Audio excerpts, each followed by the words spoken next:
आफ्नो वाणीलाई विश्राम दिन्छौँ। अब यो कार्यक्रम आरती बाँकी छ, यति भन्दै विश्राम दिन्छौँ। हरि शरण हरि शरण हरि शरण। पशुपतिनाथ नजिक जानकी जीवन पनि यहाँलाई अवगतै छ।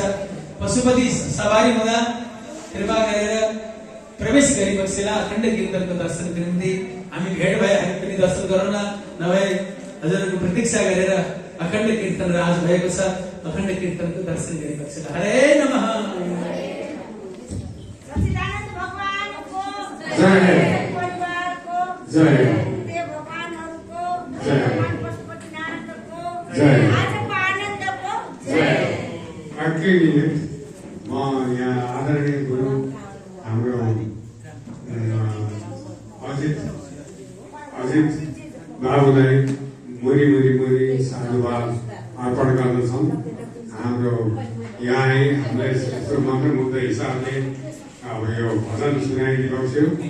अब के भने फेरि भविष्यमा पनि श्री रामले चाहेमा फेरि हामीहरू छिट्टै भेटघाट हुन्छ। अब आज यहाँ म आजको यो भजन कार्यक्रमलाई यसो हातेमालो गरिदिने